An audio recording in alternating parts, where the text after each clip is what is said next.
So many players struggle with getting the release right in the golf swing. I'm actually going to talk about two releases, one in the backswing, one in the downswing, and the reason that I'm going to talk about both of them is that because the one in the backswing can give us a clue as to what we should be doing down and through impact with the downswing. Hi, I'm Peter Knight and I've created this channel, Peter Knight Golf, to help you play the best golf you possibly can.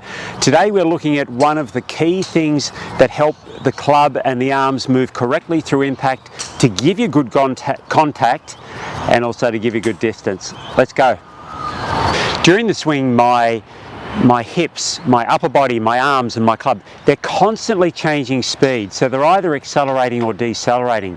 And it's this synchronization of the different speeds that gives us our movement coordination, our ability to transfer momentum from one part of the body to the other, and ultimately to get power into the shot. It also helps with things like controlling direction in combination with holding the club properly. But if we have a look specifically at one part of it, and that's the release. Now, I mentioned just a moment ago that we'll talk about two releases, the backswing release and the downswing release. I'm going to start with the backswing release, which is a slightly different way of looking about how we go about creating momentum during the backswing itself. When I begin my swing, I'm stationary. So my club's not moving, my hands are not moving, my body's not moving. Now I may have like little movements where I'm trying to keep some motion with my body. That's a little bit different to actually once we start the proper movement. So at address, I'm stationary. When I get to the end of the backswing, I'm still moving, but for the sake of what we're talking about, let's say our speed gets down to almost zero because we're going to change direction. So if we just focus specifically on hands and arms, I have to gain speed to get the club moving back. Now I'm only gaining speed to about here in my backswing.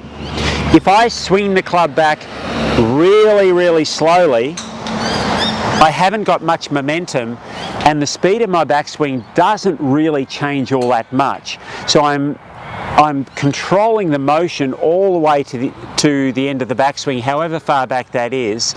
The other thing too, I'll probably consciously control what my wrists do.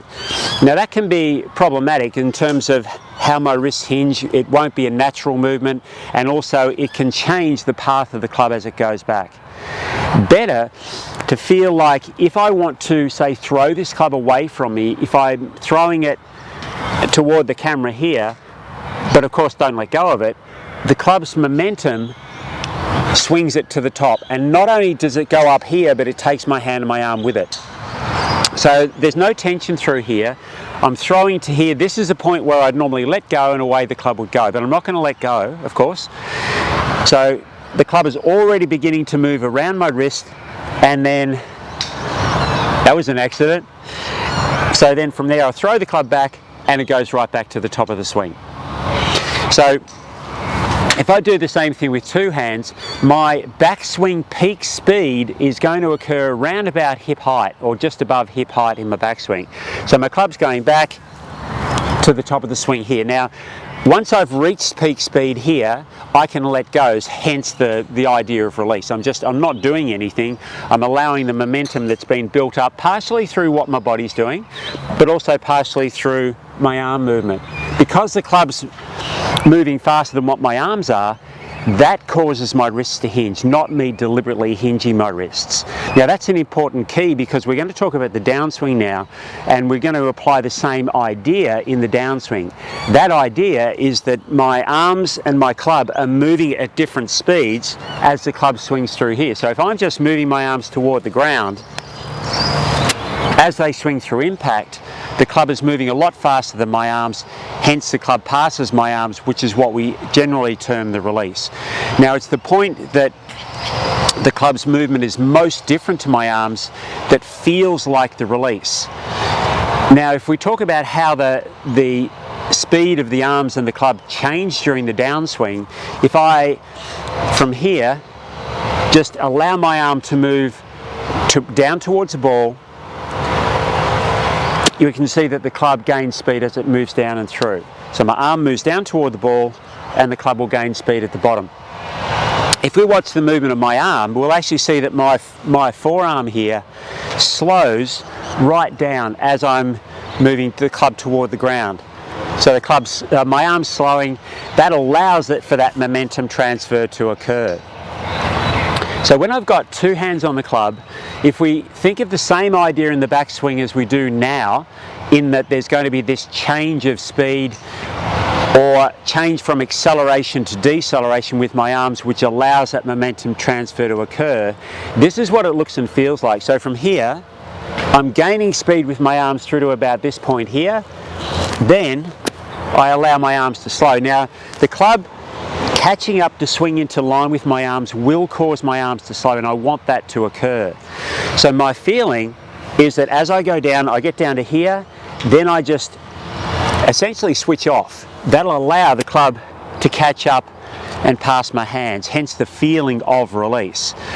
And once I've struck the ball, the club's still got plenty of momentum, so the club's momentum carries me to the finish because it keeps my arms moving, my arm movement keeps my body moving.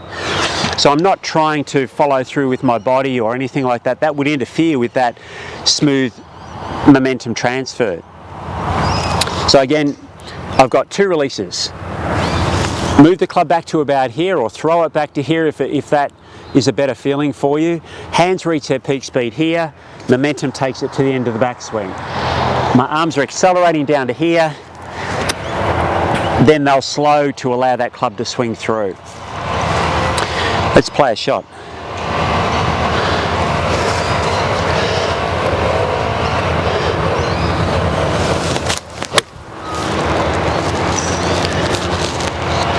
So my backswing can't be too slow. If my backswing's too slow, again, I can't get that momentum shift.